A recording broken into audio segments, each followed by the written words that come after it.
Today, we're pulling back the curtain and going behind the scenes with the digital detectives. We're about to uncover the step-by-step hunt for those invisible intruders that could be lurking right inside our own computer systems.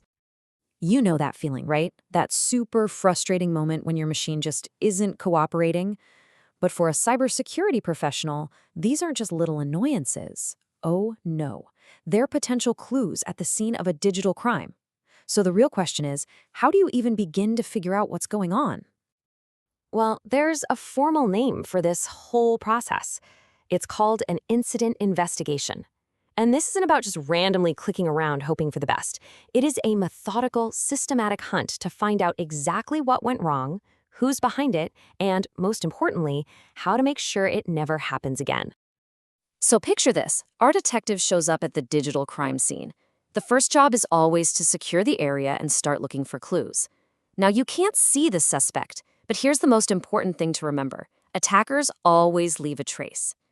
These little traces are called indicators of compromise, or IOCs for short.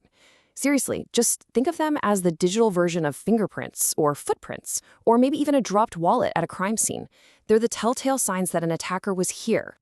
So what do these digital fingerprints actually look like? Well, it could be a process running with a really weird name, maybe something trying to impersonate a real program, or it could be a program that's suddenly just devouring your computer's memory.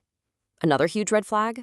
Processes running from odd places, like temporary folders where they really shouldn't be.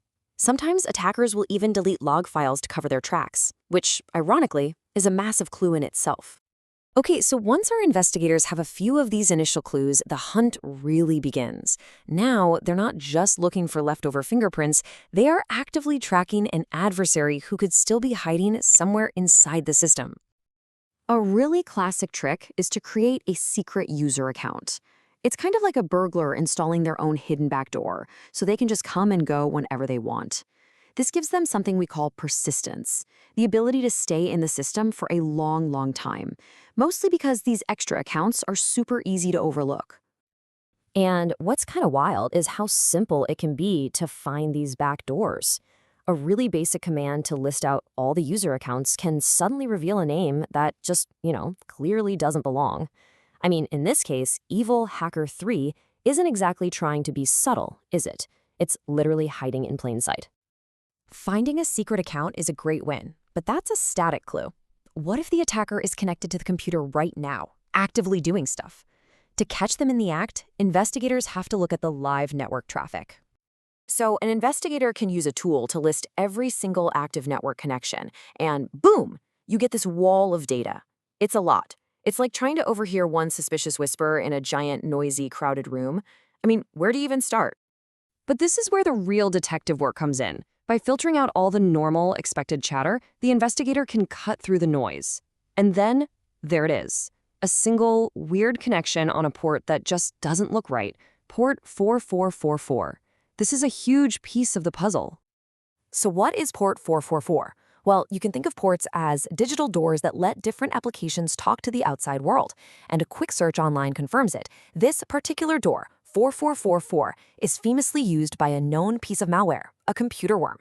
Just like that, the clue has led directly to a prime suspect. Now, finding these clues is absolutely critical. But some evidence is so fragile that investigators are basically in a constant race against time to grab it before it just vanishes forever. This brings us to one of the most intense, high-stakes parts of any investigation. You see, the most valuable information about what an attacker is doing right this second only exists in a temporary state. One wrong move, one reboot, and it's all gone. This is called volatile data. It's all the information that's currently stored in your computer's temporary memory, the RAM. And here's the crucial part. The moment you shut down or restart that computer, everything in RAM is wiped completely clean. Poof, gone. And what's at stake here is just huge. We're talking about all the currently running malicious programs, those live network connections we were just hunting for, even things like passwords that are temporarily loaded into memory. Capturing this data before anyone even thinks about pulling the plug is absolutely essential. So we've seen how investigators find clues, how they hunt for suspects, and how they race against the clock to preserve evidence. Let's kind of pull it all together and look at the methodical approach that really defines a digital detective's work.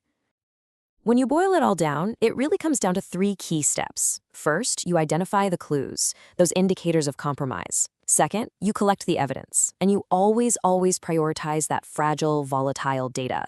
And finally, you analyze everything, the logs, the network traffic, the memory captures. You correlate all those little data points to piece together the full story of the attack.